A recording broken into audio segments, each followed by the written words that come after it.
नमः शिवाय। शिवजी सदा सहाय। ओम नमः शिवाय। गुरुजी सदा सहाय। वायव्य संहिता के पूर्व खंड का अध्याय 6। महेश्वर की महत्ता का प्रतिपादन। वायु देवता कहते हैं, महर्षियों, इस विश्व का निर्माण करने वाला कोई पति है जो अत्यंत रमणीय गुणों का आश्रय कहा गया है। वही पशुओं को पाश से मुक्त करने वाला है। उसके बिना संसार की सृष्टि कैसे हो सकती है? क्योंकि पशु अज्ञानी और पाश अचेतन हैं। प्रधान परमाणु आदि जितने भी जड़ तत्व हैं, उन सबका कर्ता वह पति ही है। ये बात स्वयं समझ में आ जाती है। किसी बुद्धिमान या चेतन कारण के बिना इन जड़ तत्वों का निर्माण कैसे संभव है? पशु, पाश और पति का जो वास्तविक में पृथक पृथक स्वरूप है, उसे जानकर ही ब्रह्मवेत्ता पुरुष योनि से मुक्त होता है। क्षर और अक्षर ये दोनों एक दूसरे से संयुक्त होते हैं। पति या महेश्वर भी व्यक्ताव्यक्त जगत का भरण पोषण करते हैं। वे ही जगत को बंधन से छुड़ाने वाले हैं। भोक्ता, भोग्य और प्रेरक, ये तीन ही तत्व जानने योग्य हैं। विज्ञ पुरुषों के लिए इनसे भिन्न दूसरी कोई वस्तु जानने योग्य नहीं है। सृष्टि के आरंभ में एक ही रुद्रदेव विद्यमान रहते हैं, दूसरा कोई नहीं होता। वे ही इस जगत की सृष्टि करके इसकी रक्षा करते हैं और अंत में सबका संहार कर डालते हैं। उनके सब और नेत्र हैं, सब और मुख हैं, सब और भुजाएं हैं, सब और चरण हैं। यही सबसे पहले देवताओं में ब्रह्मा जी को उत्पन्न करते हैं। श्रुति कहती है कि रुद्रदेव सबसे श्रेष्ठ महान ऋषि हैं। मैं इन महान अमृत स्वरूप अविनाशी पुरुष परमेश्वर को जानता हूँ। उनकी अंग कांति सूर्य के समान है। ये प्रभु अज्ञान अंधकार से परे विराजमान है। इन परमात्मा से परे दूसरी कोई वस्तु नहीं। इनसे अत्यंत सूक्ष्म और इनसे अधिक महान भी कुछ नहीं है। इनसे ये सारा जगत परिपूर्ण है। इनके सब और हाथ, पैर, नेत्र, मस्तक, मुख और कान हैं। ये लोक में सबको व्याप्त करके स्थित हैं। ये संपूर्ण इंद्रियों के विषयों को जानने वाले हैं, परंतु वास्तव में सब इंद्रियों से रहित हैं। सबके स्वामी, शासक, शरणदाता और सुहृदय हैं। ये नेत्र के बिना भी देखते हैं और कान के बिना भी सुनते हैं। ये सब कुछ जानते हैं, किंतु इनको पूर्ण रूप से जानने वाला कोई नहीं। इन्हें परम पुरुष कहते हैं। ये अणु से भी अत्यंत अणु और महान से भी परम महान हैं। ये अविनाशी महेश्वर इस जीव की हृदय गुफा में निवास करते हैं। एक साथ रहने वाले दो पक्षी एक ही वृक्ष शरीर का आश्रय लेकर रहते हैं। उनमें से एक तो उस वृक्ष के कर्म रूप फलों का स्वाद लेकर उपभोग करता है, किंतु दूसरा उस वृक्ष के फल का उपभोग न करता हुआ केवल देखता रहता है। जीवात्मा इस वृक्ष के प्रति आसक्ति में डूबा हुआ है, अतः मोहित होकर शोक करता रहता है। वे जब कभी भगवत कृपा से भक्त सेवित परम कारण रूप परमेश्वर का और उनकी महिमा का साक्षात्कार कर लेता है, तब शोक रहित हो सुखी हो जाता है। छंद, यज्ञ, क्रतु तथा भूत, वर्तमान और भविष्य, संपूर्ण विश्व को वह मायावी रचता है और माया से ही उसमें प्रविष्ट होकर रहता है। प्रकृति को ही माया समझना चाहिए और महेश्वर ही वह मायावी है। ये विश्वकर्मा महेश्वर ही परम देवता परमात्मा है, जो सबके हृदय में विराजमान है। उन्हें जानकर ही पुरुष परमानंद में अमृत का अनुभव करता है। ब्रह्मा से भी श्रेष्ठ असीम एवं अविनाशी परमात्मा में विद्या और अविद्या दोनों गूढ़ भाव से स्थित हैं। विनाशशील जड़ वर्ग को ही यहाँ अविद्या कहा गया है और अविनाशी जीव को विद्या नाम दिया गया है। जो दोनों विद्या और अविद्या पर शासन करते हैं, वे महेश्वर उनसे सर्वथा भिन्न विलक्षण हैं। ये प्रतापी महेश्वर इस जगत में समिष्टिभूत और इंद्रिय वर्ग रूप एक एक जाल को अनेक प्रकार से रचकर इसका विस्तार करते हैं।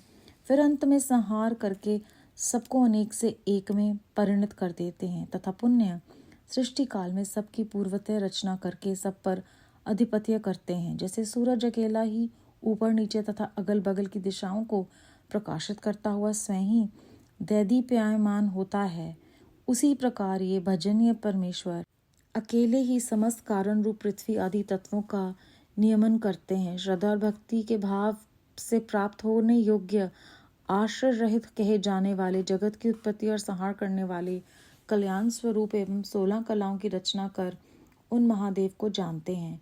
वे शरीर के बंधन को सदा के लिए त्याग देते हैं, अर्थात जन्म मृत्यु के चक्कर से छूट जाते हैं। वही परमेश्वर तीनों कालों से परे, निष्कल, सर्वज्ञ, त्रिगुणाधीश्वर एवं साक्षात परात्पर ब्रह्म है। संपूर्ण विश्व उन्हीं का रूप है। वह सबकी उत्पत्ति के कारण होकर भी स्वयं अजन्मा है, स्तुति के योग्य हैं, प्रजाओं के पालक, देवताओं के भी देवता और संपूर्ण जगत के लिए पूजनीय हैं। अपने हृदय में विराजमान उन परमेश्वर की हम उपासना करते हैं, जो काल आदि से परे, जिनसे ये समस्त प्रपंच प्रकट होता है, जो धर्म के पालक, पाप के नाशक, भोगों के स्वामी तथा संपूर्ण विश्व के धाम है, जो ईश्वरों के भी परम महेश्वर, देवताओं के भी परम देवता तथा पतियों के भी परम पति हैं। उन भुवनेश्वरों के भी ईश्वर महादेव को हम सबसे परे जानते हैं। उनके शरीर रूप कार्य, इंद्रिय तथा मन रूपी करण नहीं है। उनके समान और उनसे अधिक भी इस जगत में कोई नहीं दिखाई देता। ज्ञान बल और क्रिया रूप उनकी स्वाभाविक पराशक्ति वेदों में नाना प्रकार की सुनाई गई है।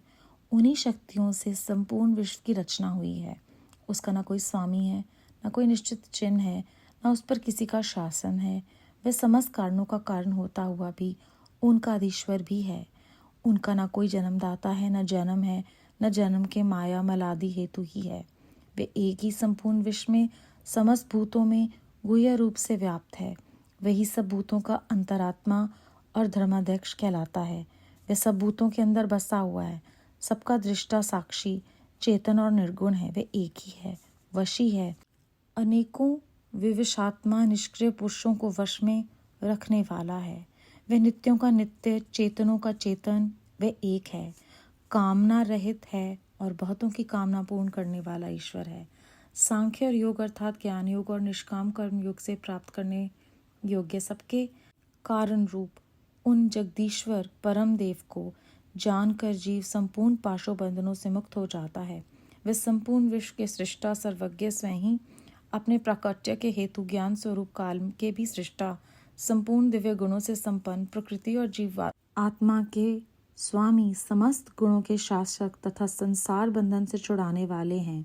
जिन परम देव ने सबसे पहले ब्रह्मा जी को उत्पन्न किया और स्वयं उन्हें वेदों का ज्ञान दिया, अपने स्वरूप विषयक बुद्धि को प्रसन्न विकसित करने वाले उन परमेश्वर शिव को जानकर मैं इस संसार बंधन से छूटने के लिए उनकी शरण में जाता हूँ।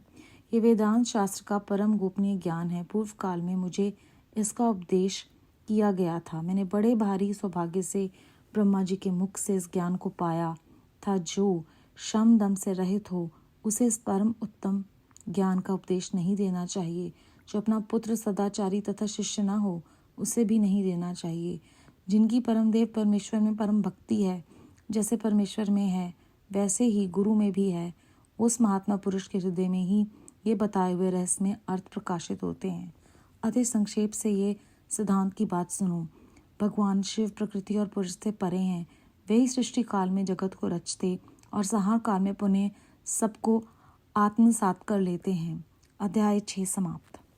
इस अध्याय में हमने जाना कि किस प्रकार वायुदेव जी को ये वेदांत का परम गोपनीय ज्ञान जो है वो स्वयं ब्रह्मा जी के मुख से उन्होंने पाया। और वो कहते हैं कि वो बहुत सौभाग्यशाली हैं। वो कहते हैं जो भी श्रम दम से रहित हो उससे इसका उपदेश नहीं देना चाहिए, जो सदाचारी ना हो उसे भी नहीं देना चाहिए। इसके अलावा जिसकी परमेश्वर में भक्ति है, गुरु में भक्ति है, वो ही इसके अर्थ को समझ सकते हैं, क्योंकि उन पर गुरु की और परमात्मा की कृपा है। और वो पूरे अध्याय को संक्षेप में एक पंक्ति में अंत में समझाते हैं कि भगवान शिव जो हैं प्रकृति और पुरुष से परे हैं। वो सारे जगत को रचते हैं और संहार काल में सबको अपने आप में समा लेते हैं।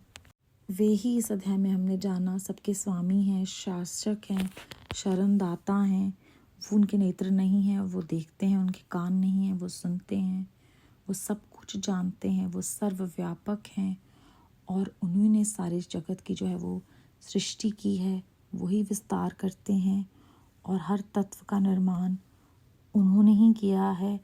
उनकी कृपा से हम शरीर के बंधन को त्याग देते हैं और जन्म मृत्यु के चक्कर से बच जाते हैं। बेअंत शुक्राना गुरु जी महाराज, बेअंत शुक्राना। ओम नमः शिवाय। शिव जी सदा सहाय। ओम नमः शिवाय। गुरु जी सदा सहाय।